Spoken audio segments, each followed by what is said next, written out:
जाता है कि हमारे हृदय में जो कृष्ण हैं पता नहीं वो निकलकर बाहर ना चले जाएं। ऐसा उस बहन ने मेरे से सवाल किया कि जब पति काम भाव से अपनी पत्नी के पास आता है तो पत्नी को अच्छा नहीं लगता, क्योंकि पत्नी के अंदर भगवत भक्ति जाग गई है, प्रेम जाग गया है। ये सवाल आप में से बहुत लोगों का भी हो सकता है, बहुत पुरुषों का भी हो सकता है, बहुत स्त्रियों का भी हो सकता है, पर चूंकि सवाल बड़ा अटपटा है तो लोगों को पूछने में भी संकोच होता है, इसलिए हम आपको इसका समाधान देते हैं। मैंने उनको ये बात समझाई, बता दिया उनको। शायद यहाँ बैठी हो तो वो, चूंकि ऐसे प्रश्न सवाल माइक में तो वो कर नहीं सकती थी, पर सवाल तो सवाल है, तो हमने उत्तर सोचा कि चलो इस बहाने आपको उत्तर दे दें। प्रश्न समझ में आ गया? अब उत्तर सुनो। हमने उनसे बोला कि आपके पति, आप तो भक्ति में रम गई हो, बहुत अच्छी हो आप, कि आपके हृदय में कृष्ण विराज गए हैं, भक्ति विराज गई है, आपका दिन रात भगवत चिंतन में ही मन लग रहा, बहुत अच्छी बात है। लेकिन जो आपके पति हैं अभी उनका मन विषयों में है, और यदि आपने भी इनकार कर दिया कि आप हमारे पास मत आओ तो आपके पति फिर पराई स्त्री के गामी हो जाएंगे, वो दूसरी स्त्रियों के पास जाने स्टार्ट कर देंगे, वैश्याओं का गमन करने लग जाएंगे, वैश्यागामी हो सकता है इसलिए तुम्हारा पति। इसलिए तुम्हारे अंदर तो कोई वासना है नहीं, लेकिन पति के अंदर यदि है तो पति पत्नी के पास ही तो जाएगा। यदि तुमने भी उसे हटा दिया अपने पास से तो वो वैश्यागामी, उसका चरित्र बिगड़ जाएगा। इसलिए तुम्हारा धर्म है। मीराबाई के साथ भी यही था, बिल्कुल सेम। मीरा का विवाह बचपन में कृष्ण से हो गया था, मान लिया था उन्होंने पति कि मेरे तो पति गिरधर गोपाल हैं, लेकिन फिर भी उनके माँ बाप ने जबरदस्ती उनका विवाह भोजराज से कर दिया, जो राणा के बेटे हैं। तो भोजराज राणा के साथ उनका विवाह हुआ। जब उनकी पहली रात आई मिलन की, मीराबाई को बिठाया गया एक कमरे में, सिर्फ दीपक का प्रकाश था, और जो कि रिवाज है घूंघट डाल के मीराबाई को बिठाया गया। तभी रात्रि को, पहली रात्रि पहला मिलन जब भोजराज आए तो मीरा ने अपना दुपट्टा, अपना मुंह खोलते हुए भोजराज से कहा कि ये दुनिया कहती है कि आप मेरे पति हैं, कि ये दुनिया कहती है कि आप मेरे पति हैं, पर मेरी अंतरात्मा तो कहती है कि मेरे पति केवल कृष्ण हैं। लेकिन मेरे मन पर, मेरे प्राणों पर तो कृष्ण का अधिकार है, लेकिन आप व्यवहार जगत में मेरे पति बने हैं। सारी दुनिया तो यही मानती है कि आप मेरे पति हैं, कृष्ण मेरे पति हैं, ये तो केवल मैं जानती हूं। मेरे मन की बातें या मैं जानूं या वो जाने, आप तो नहीं जान पाओगे। तो मेरा मन, मेरे प्राणों पर, मेरे मन पर तो मेरे कृष्ण का अधिकार है, लेकिन आप यदि मुझे अपनी पत्नी मानते हैं तो आपके सामने मेरा शरीर है। यदि मेरे शरीर की भूख है आपको तो मेरे शरीर से आप अपनी भूख मिटा सकते हैं, मैं मना नहीं करूंगी, आप मेरे शरीर से अपनी भूख मिटा लीजिए, लेकिन मेरे मन पर, मेरे प्राणों पर तो मेरे गिरधर गोपाल का ही वश है, कब्जा है। तो इस बात से यह सिद्ध होता है कि यदि आपका पति कामुक है तो फिर आपका धर्म है कि आप अपने पति को भी धीरे धीरे सत्संग से जोड़ें, कथाओं से जोड़ें, धीरे धीरे उसके मन को भी बदलें और उसका साथ दें। आप यदि सोचेंगे कि मैं तो भक्ति में रमी हूं, अब मेरे पति जो मेरे साथ रमण करेंगे तो वो गलत है, वो गलत नहीं है। आपका धर्म है कि आप अपने पति को खुश रखें, प्रसन्न रखें, धीरे धीरे उसे भी सत्संग से जोड़कर देखो, मन बदला जा सकता है, मन बदला जा सकता है। कैसे? सत्संग से। यदि स्त्री भक्ति करने लग गई और पति को छोड़कर चली गई तो तुम्हारा कल्याण होगा। तुम्हारा धर्म क्या है कि यदि तुम्हारे हृदय की शुद्धि हो गई है तो तुम अपने परिवार के सभी सदस्यों की, अपने पति की, अपने बच्चों की भी शुद्धि करो हृदय की, अपने भक्ति के प्रभाव से, अपने जप, अपने तप के प्रभाव से। यदि आप केवल भक्ति करने लग गई और भाग गई घर से कि अब जी तो मैं तो वृंदावन रहूंगी, मैं तो घर में नहीं रहूंगी, तो ये तो भागना हो जाएगा, ये तो रण छोड़ के भागना हो जाएगा।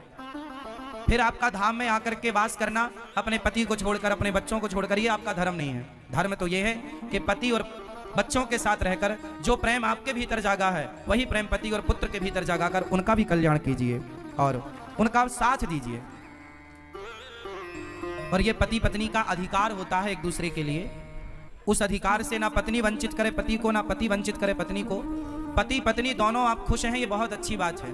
ना तो पत्नी पर पुरुषगामी बने, ना तो पति पर स्त्रीगामी बने। यदि कोई पुरुष पर स्त्रीगामी है, याद रखिएगा, बहुत स्पष्टता से समझिएगा, यदि कोई पुरुष पर स्त्रीगामी है और कोई स्त्री पर पुरुषगामी है तो आप ही बताइए दोषी कौन है? उत्तर दो। यदि आपका पति पर स्त्री गामी है, मीन्स पर स्त्री के पास रहता है, तो इसका जिम्मेदार कौन है? कौन कौन? यदि पति पर पुरुषगामी है, पर स्त्रीगामी है, तो जिम्मेदार कौन है? और स्त्री यदि पर पुरुषगामी होगी तो जिम्मेदार कौन है? पति पत्नी ही जिम्मेदार है। इसलिए गृहस्थ जीवन में पत्नी का धर्म है। पत्नी को मोहिनी कहा जाता है। पत्नी को क्या बोला जाता है? भगवान नारायण ने 24 अवतारों में एक अवतार कौन सा लिया? मोहिनी अवतार। स्त्री, इसलिए हमारे भारत में श्रृंगार होता है। श्रृंगार किसका होता है? स्त्री का होता है, पुरुष का नहीं होता। स्त्री का ही श्रृंगार क्यों होता है? पुरुष का क्यों नहीं होता? 16 श्रृंगार स्त्री का है, तो 8 संस्कार पुरुष को भी होते कि भाई तू भी कुछ लिपस्टिक लगा, तू भी कुछ तो कर। सारा श्रृंगार का स्त्रियों के पास है पूरा कार्य। पायल भी वही पहने, चूड़ी भी वही पहने, मंगलसूत्र भी वही पहने, बिछिया भी वही पहने, बिंदिया भी वही पहने, मांग भी वही भरे, काजल भी वही लगाएं। पुरुष के पास श्रृंगार नहीं है कुछ भी। हाँ या ना? बताओ, स्त्रियों को श्रृंगार क्यों दिया गया? ताकि स्त्रियां उस श्रृंगार से सुंदर दिखें और उस सुंदरता से वो केवल अपने पति को रिझाएं, सिर्फ अपने पति को रिझाएं। मोहिनी है ना, पति को इतना मोहित करो अपने पति को कि आपका पति पर स्त्रीगामी ना बनने पावे। यदि तुम्हारा पति पर स्त्रीगामी बन गया तो तुमने ठीक ठीक से श्रृंगार नहीं किया। लेकिन आजकल श्रृंगार होता तो है जमाने के लिए, पति के लिए तो कुछ नहीं है। इसलिए पड़ोसन को रोज, इसलिए जेठालाल दया को नहीं बबीता को ज्यादा देखता है। हाँ।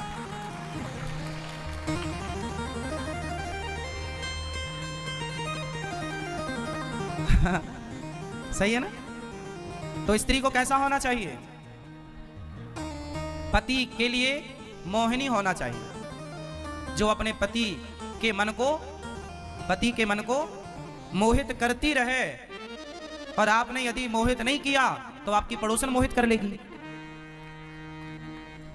और वो मोहित करेगी तो फिर आप रोती आओगी, गुरुजी हमारे पति का चक्कर है। समस्या सब तरफ से है। मोहित करो वो अच्छा है। हाँ? ये मोहित है? कहां धर्म पत्नी आपकी? घर मोहित कर लेती है वो आपको? उन्हीं से मोहित हो ना।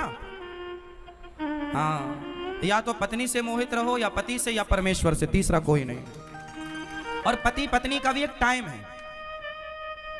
पति और पत्नी भी साथ में तब तक आप रमण करो जब तक कि आपके बच्चे अभी छोटे हैं। जब बाप का जूता बेटे के पांव में फिट बैठने लग जाए और माँ की चप्पल बेटी के पांव में फिट बैठने लग जाए, तब से तुम दोनों पति पत्नी को भोगी बनकर नहीं, योगी बनकर रहना चाहिए। अब आप दोनों भी कंट्रोल करो धीरे धीरे, क्योंकि हमारा उद्देश्य विषयों का भोग नहीं है। हमने विवाह भोगों के लिए किया ही नहीं था, भोगों पर कंट्रोल करने के लिए विवाह, लगाम लगाने के लिए। लेकिन आज उल्टा होता है कि मन की चंचलता बढ़ती चली जाती है। अच्छा, ये सारे दोष इसलिए होते हैं क्योंकि सत्संग नहीं है। क्या नहीं है? सत्संग। और सत्संग ना होने से बिनु सत्संग विवेक ना होई, और राम कृपा बिनु सुलभ ना सोई। सत्संग की जरूरत है। सत्संग सुनेंगे तो दोनों, अच्छा सत्संग किससे सुनना चाहिए? पति पत्नी दोनों को, क्योंकि दोनों की समझ चाहिए। एक की समझ है पर दूसरे की नहीं है, तो एक गाड़ी साइकिल